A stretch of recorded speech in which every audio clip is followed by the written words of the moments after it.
Dear friends, आप देख रहे हैं सेट नंबर 3 का सॉल्यूशन हिंदी ए का फुल सॉल्यूशन देखेंगे इस वीडियो में।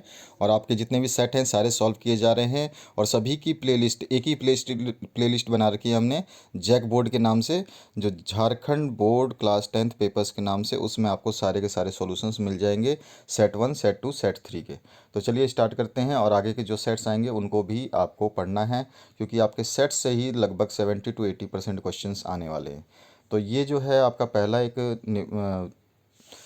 गद्यांश दिया हुआ है। इसको गद्यांश को पढ़ने के बाद में बताना है आपको क्वेश्चंस के आंसर, जो प्रकृति का संतुलन बिगाड़ने की दिशा में मनुष्य जो है वो कैसे बढ़ रहा है और उसका पीछे लौट पाना मुश्किल है। उसके हिसाब से यहाँ पूछा गया है, जैसे कि पहला क्वेश्चन है, हमारे दैनिक जीवन का विष क्या है।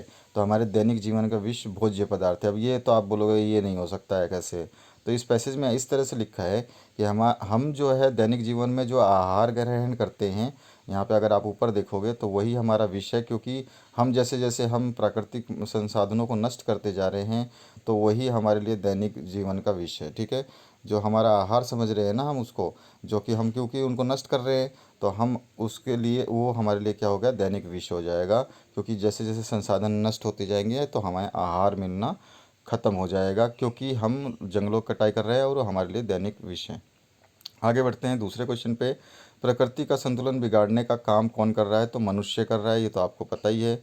इसके बाद में छीण शब्द का मतलब क्या है। तो नष्ट करना है। इसके आगे बढ़ते हैं हम चौथे क्वेश्चन पे। जंगल को काटने का क्या मतलब होगा। तो जंगल को काटने का मतलब भूमि को आरक्षित करना होता है। ठीक है, आपको पीडीएफ का पासवर्ड इसी वीडियो में बताऊंगा, आराम से ध्यान देख करके वीडियो को देखें पूरा कंप्लीट, और पूरे सॉल्यूशन आपको बताऊंगा। जैसे कि आपको साइंस का दिया है, मैथमेटिक्स का, सभी के सब्जेक्ट के आपको मिल रहे हैं, और सेट 1 सेट 2 के तो कंप्लीट दे दिए गए हैं, और अपने दोस्तों के साथ आप शेयर भी कर सकते हैं। आगे बढ़ते हैं नेक्स्ट क्वेश्चन की तरफ।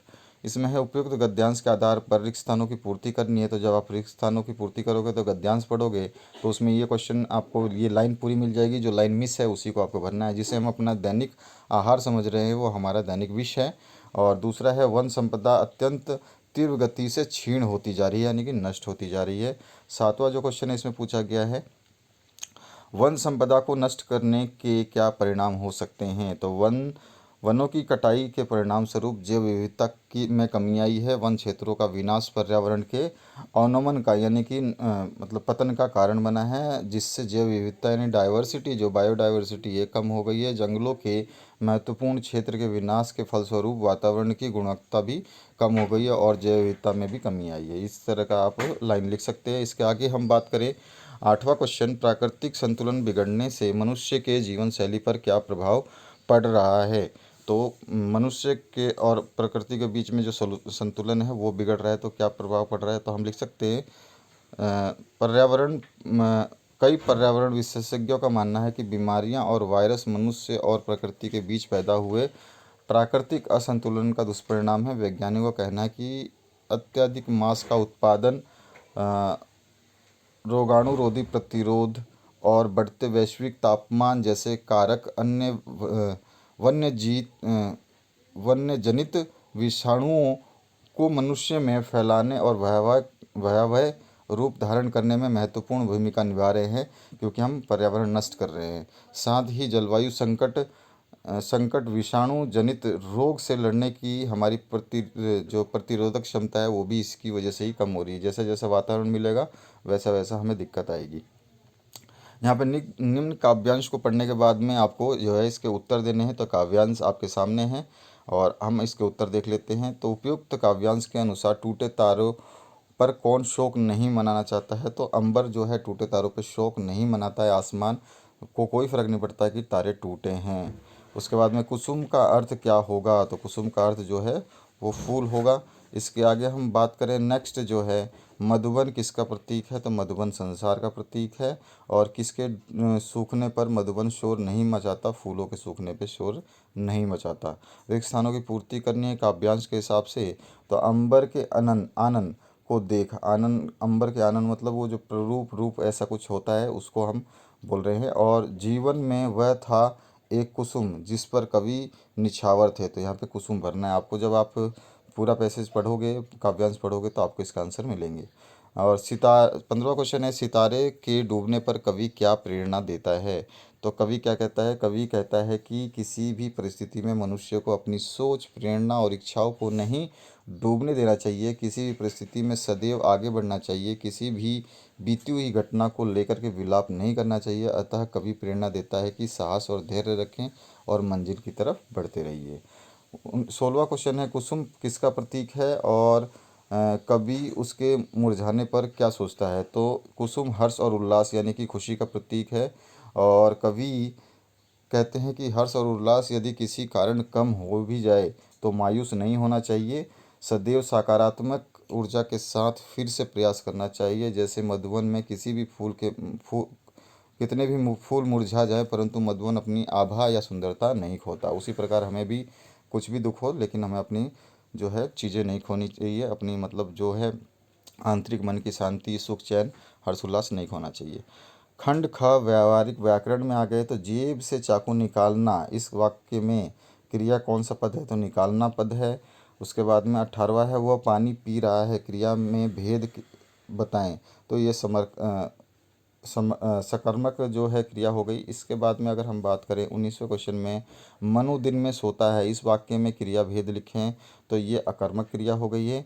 और 20वां है, वह मुझे आने के लिए कहता है, कौन सा वाक्य है। तो ये सरल वाक्य कहता है। इसके बाद में जब वर्षा शुरू हुई तब मोहन आ गया, वाक्य किस प्रकार का है। तो वाक्य जो है ये मिश्र है, क्योंकि जब तब आता है तो आपका मिश्र हो जाता है।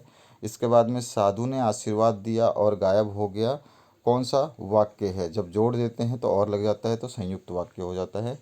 इसके आगे बढ़ते हैं 27वें क्वेश्चन पे, जो विद्यार्थी परिश्रमी होते हुए उन्नति करते हैं, कैसा वाक्य है। तो ये भी आपका जो है मिश्र वाक्य है। जो विद्यार्थी परिश्रम करते हैं वो उन्नति करते हैं। निम्न में से कौन जड़ का अनेकार्थी शब्द नहीं है। जड़ का तो जोड़ जो है ये आपका अनेकार्थी शब्द नहीं है।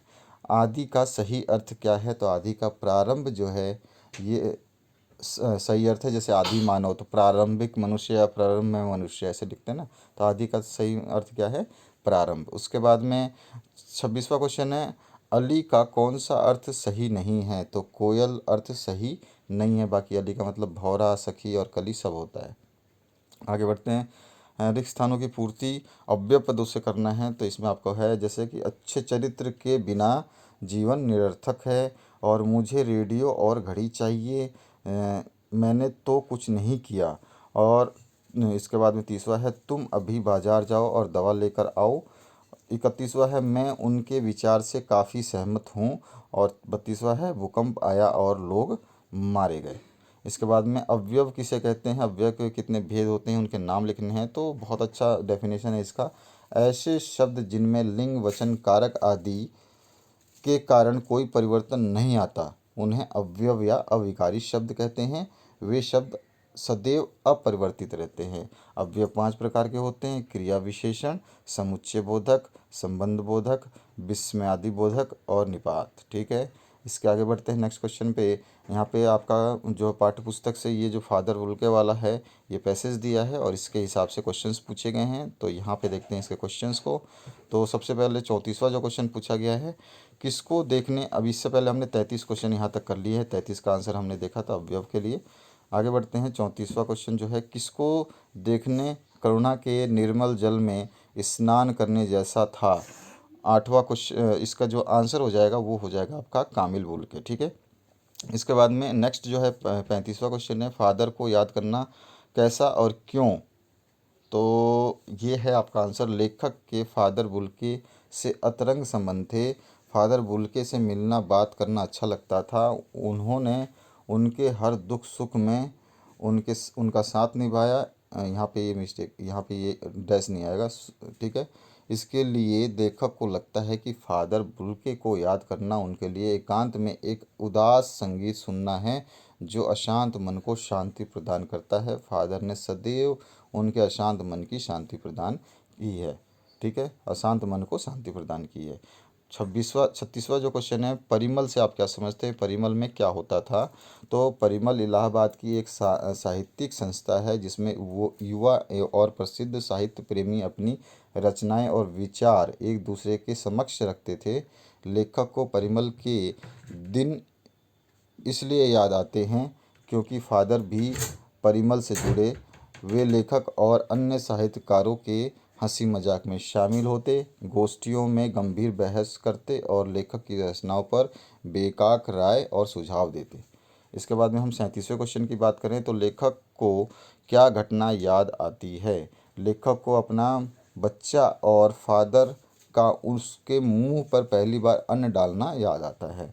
38वां क्वेश्चन है, सेनानी ना होते हुए भी चश्मे वाले को लोग कैप्टन क्यों कहते थे। तो चश्मे वाला कोई सेनानी नहीं था और ना ही वे देश की फौज में था, फिर भी लोग उसे कैप्टन कहकर बुलाते थे। इसका कारण यही रहा होगा कि चश्मे वाले में देशभक्ति की भावना कूट कूट कर भरी हुई थी। वह अपनी शक्ति के अनुसार देश के निर्माण में अपना पूरा योगदान देता था। कैप्टन के कस्बे में चौराहे पर नेता सुभाष चंद्र की बॉस की मूर्ति लगी हुई थी। मूर्तिकार उस मूर्ति का चश्मा बनाना भूल गया। कैप्टन ने जब यह देखा तो उसे बड़ा दुख हुआ। उसके मन में देश के नेताओं के प्रति सम्मान और आदर था, इसलिए वह जब तक जीवित रहा उसने नेताजी की मूर्ति पर चश्मा लगा कर के रखा था। उसकी इसी भावना के कारण लोग उसे कैप्टन कह के बुलाते थे। इसी का अथवा जो क्वेश्चन है इसको देखते हैं।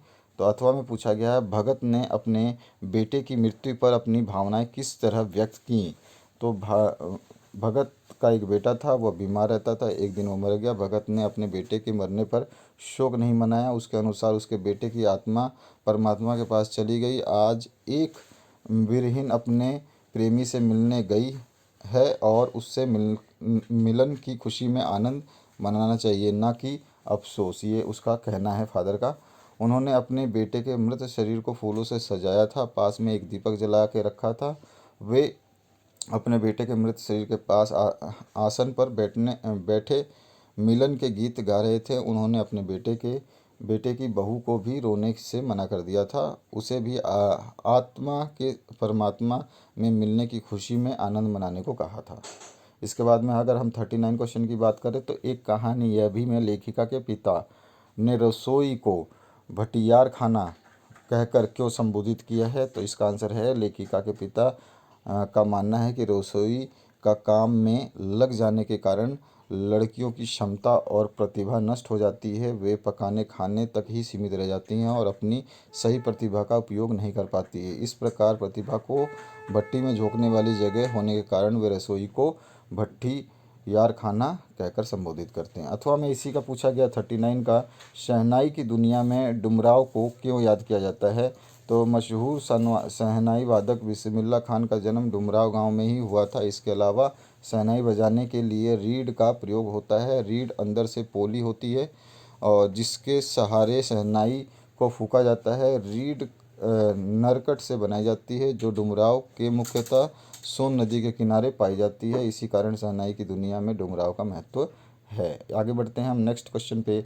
निम्नलिखित पद्यांश को पढ़ करके उससे संबंधित प्रश्नों के आपको उत्तर देने हैं। तो ये है 40वां क्वेश्चन, नंद नंद किसे कहा गया है। नंद नंदन किसे कहा गया, तो कृष्ण को कहा गया है। 41वां है, योग की आवश्यकता किसे और क्यों है। तो गोपियों ने उद्धव से योग की शिक्षा ऐसे लोगों को देने की बात कही है जिसका मन चंचल और इधर उधर भटकता है। ऐसे लोगों को मतलब आवश्यकता है योग की। और आगे बताता हूँ मैं, योग की आवश्यकता तो उन्हें है जिनका मन स्थिर नहीं हो पाता, इसलिए गोपियाँ चंचल मन वाले लोगों को योग का उपदेश देने की बात कहती हैं। उसके बाद में 42 नंबर जो है, गोपियाँ अपने हरि की तुलना हारिल की लकड़ी से क्यों करती है। पासवर्ड नोट कर लीजिए इस वीडियो का। जो PDF आप डाउनलोड करेंगे तो इसका पासवर्ड है 2299। आगे बढ़ते हैं हम नेक्स्ट क्वेश्चन पे। तो यहाँ पर आपका जो है, कृष्ण को हारिल का लकड़ी कहकर गोपियों ने अपने प्रेम की दृढ़ता को प्रकट किया है। और हारिल एक ऐसा पक्षी है जो सदैव अपने पंजे में कोई लकड़ी या तिनका पकड़े रहता है। वह उसे किसी दशा में नहीं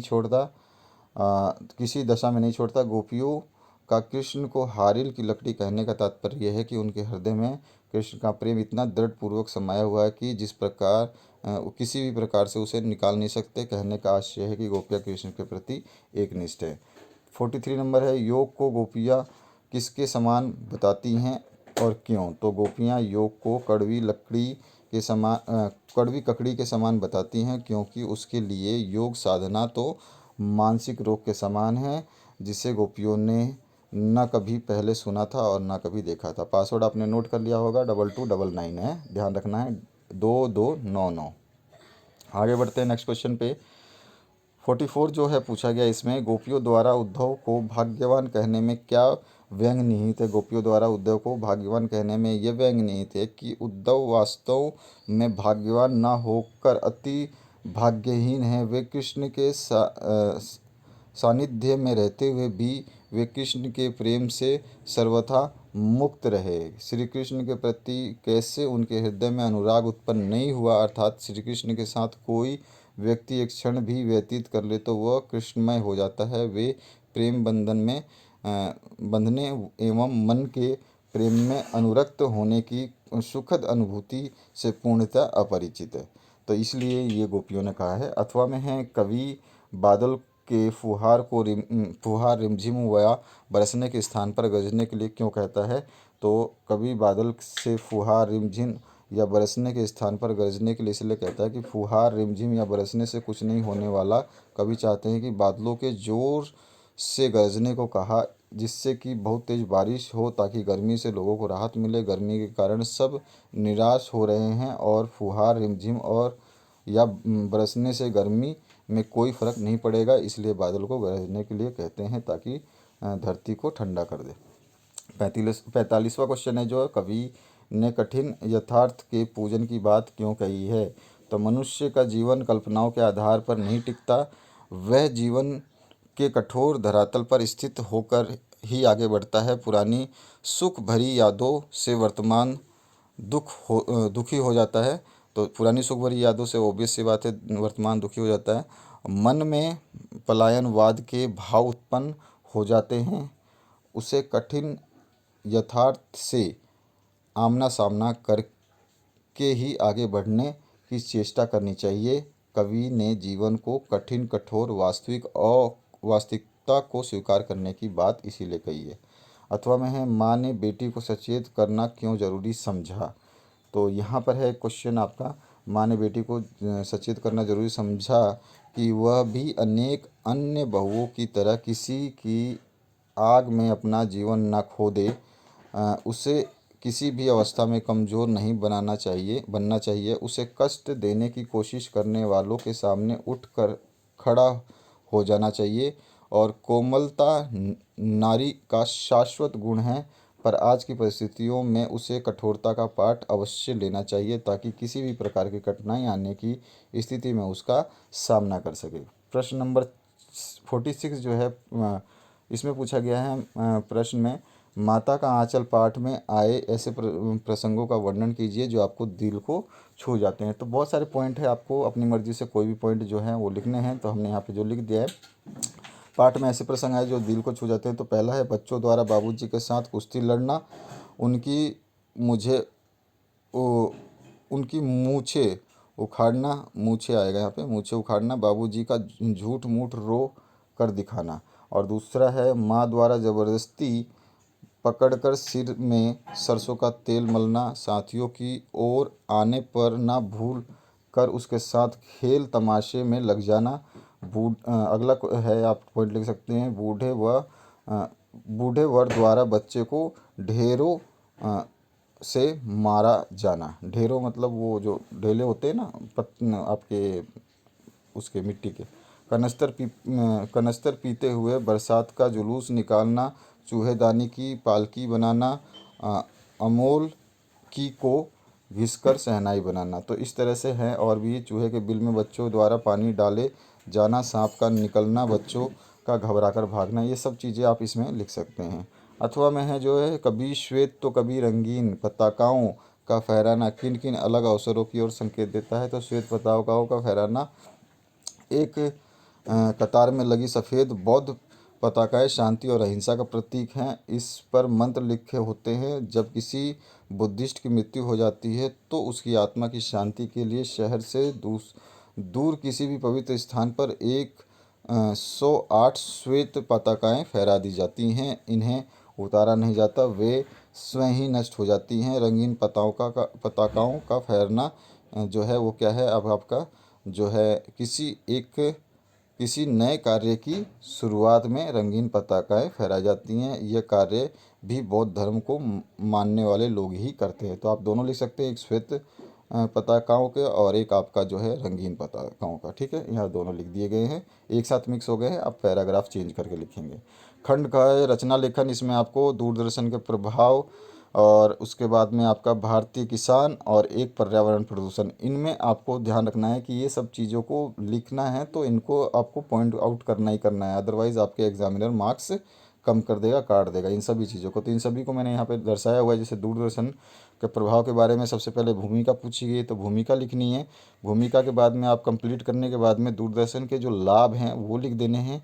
ठीक है, दूरदर्शन के लाभ के बाद में जो है आपको आगे बढ़ करके ये दूरदर्शन के लाभ हैं और उसके बाद में दूरदर्शन के हानियाँ या कुप्रभाव जो है वो लिखना है। और आगे बढ़ेंगे जब हम इसके, तो यहाँ पर इसके पूरे को जब हम बता देंगे तो आगे बढ़ करके निष्कर्ष या उपसंहार जिसे बोलते हैं हम वो लिख देंगे। इसी तरह से ख आपका पर्यावरण प्रदूषण, तो इसमें क्या करना है, प्रस्तावना लिखना है, फिर पर्यावरण प्रदूषण का अर्थ समझा देना है और उसके बाद में पर्यावरण प्रदूषण जो है कौन कौन से होते हैं उसके बारे में, जलवायु और ध्वनि प्रदूषण के बारे में थोड़ा थोड़ा समझा देना है। और प्रदूषण के दुष्परिणाम जो है वो आपको बता देना है। इसके आगे फिर प्रदूषण के कारण जो हैं वो बता देने हैं, सुधार के उपाय या उसके उपाय बता देने हैं। फिर आगे आपका भारतीय किसान के बारे में लिखा गया है, तो आप चाहे तो इसको भी लिख सकते हैं, भारतीय किसान, उसकी फिर प्रस्तावना, उसके बाद में किसानों और उसका जीवन, और उसके बाद में अभाव और दुर्वस्था के कारण ये लिख देना है, और उपसंहार या निष्कर्ष जो आप लिखना चाहें। प्रश्न नंबर 48 जो बोल रहा है आपको, इसमें अपने क्षेत्र में पेड़ पौधों की अनियंत्रित कटाई के कारण जो है आपको जिलाधिकारी को पत्र लिखना है। तो ऐसे सेवा में जिलाधिकारी महोदय, आपका जो भी एड्रेस डालना चाहें वो डाल सकते हैं, धनबाद या महोदय कुछ भी डाल दें, अपनी मर्जी है, क्योंकि इसमें लिखा नहीं है किसको क्या करना है। उसके बाद में आपको अपनी डिटेल लिख देनी है। सभी ने निवेदन है कि हम बदरपुर क्षेत्र के निवासी हैं, हमारे इस क्षेत्र में कुछ महीनों से पेड़ पौधों की बेरोक टोक कटाई हो रही है। इस अंधाधुंध वन कटाव से हम लोगों का यह क्षेत्र पेड़ पौधों से लगभग रहित सा हो गया है, यानी कि बिल्कुल खाली हो गया है। चारों ओर एक वीरान दृश्य उपस्थित हो गया है। इससे इस क्षेत्र के पर्यावरण पर बहुत गंभीर प्रभाव पड़ने लगा है। हवा जो पेड़ पौधों से सुलभ होती है अब लगभग दुर्लभ हो रही है। फलतः या अतः वायु प्रदूषण तीव्र गति से बढ़ने लगा है। इससे विभिन्न प्रकार की स्वास्थ्य से संबंधित खतरनाक बीमारियों के फैलने की आशंका बढ़ती जा रही है। अतः अगर अगर निकट भविष्य में इस प्रकार से पेड़ पौधों कटाव को ना रोका गया तो लोगों का जीना दुर्लभ हो जाएगा। आशा है कि आप इस दिशा में उचित कदम उठा करके हमें कृतज्ञ करेंगे। इसके लिए हम अपना आपका सदैव आभारी रहेंगे। और फिर उसके बाद में धन्यवाद, अपना नाम वगैरह डेट वगैरह डाल देनी है। 4 दिन की छुट्टी के लिए प्रधानाध्यापक के पास में आपको एक आवेदन पत्र करना है। तो सेवा में प्रधाना महोदय, राज्य के जो भी आपको स्कूल का नाम लिखना है लिख देना है। मान्यवर, कल अचानक मेरी माताजी की तबीयत बिगड़ गई, पिताजी उनको हॉस्पिटल लेके भतीजा जी ने उनको हॉस्पिटल में भर्ती कराया या कराना पड़ा। मुझे मेरी माताजी के पास ही रहना आवश्यक है, इसलिए मैं 4 दिनों तक विद्यालय आने में असमर्थ हूँ। अतएव आपसे प्रार्थना है कि मुझे 4 दिनों का अवकाश देने की कृपा करें। ये हो गया। और आप दिनांक अपनी मर्जी से डाल दीजिए, आज का डाल दीजिए, अपना नाम डाल सकते हैं, अपनी कक्षा डाल सकते हैं। ठीक है, इसलिए खाली छोड़ दिया है ये। उसके बाद में 49 जो लास्ट क्वेश्चन है, दर्दनाशक तेल का विज्ञापन लगभग 50 शब्दों में तैयार करना है। तो विज्ञापन का मतलब मेन क्या टारगेट होता है कि आप उसमें लिखो तो वो आकर्षित करे किसी को। ठीक है, तो स्वदेशी अपनाओ, देसी भूल जाओ, अनमोल फार्मेसी का संत कृपा दर्दनाशक तेल, आयुर्वेदिक बदन दर्द मालिश तेल। ठीक है, अधिक जानकारी के लिए आप फ़ोन नंबर कुछ भी डाल दो। और इस तरह का आप वॉयल यानी सीसी बना सकते हैं, आपकी मर्जी है। और नहीं बनाएंगे तो भी चलेगा, लेकिन बनाओगे तो बढ़िया रहेगा। बना करके आपको पेंसिल से उसको कलरफुल आप कलर भी यूज़ कर सकते हैं, कोई दिक्कत नहीं होती है। विज्ञापन में पूरे नंबर मिलते हैं। उसके बाद में इसी में अथवा था, हर्बल टूथपेस्ट के लिए 50 शब्दों में विज्ञापन तैयार करना है। तो यहाँ पर देखिए, आपके दांतों का रखे आपके दांतों को रखे चमकदार, ताजगी को सदा रखे बरकरार। सबसे अच्छा, सबसे सस्ता दंत रक्षक टूथपेस्ट आपके दांतों को रखे चमकदार और ताजगी को रखे सदा बरकरार। इस तरह से आपको लिखना है और थोड़े से जो है उसके हाईलाइट की पॉइंट्स से जो है हाईलाइट कर देने हैं। ये इस टाइप का आप कोलगेट भी बना सकते हैं। चाहे तो रुपए आप लिख सकते हैं। दंत रक्षक टूथपेस्ट की विशेषताएं जो है मजबूत दांत, स्वस्थ मसूड़े दांतों के, पीलापन से छुटकारा और दुर्गंध से छुटकारा। इस तरह से आप इसको लिख सकते हैं। तो आशा करता हूँ ये वीडियो पूरा कंप्लीट समझ में आ गया होगा जिसने देखा, और पासवर्ड मैंने वीडियो में बता दिया है, तो आपको इसको डाउनलोड करके आराम से इसको अपने PDF फॉर्म में देख सकते हैं। Thank you very much for watching this video. Next video के लिए वेट करिए। Thank you.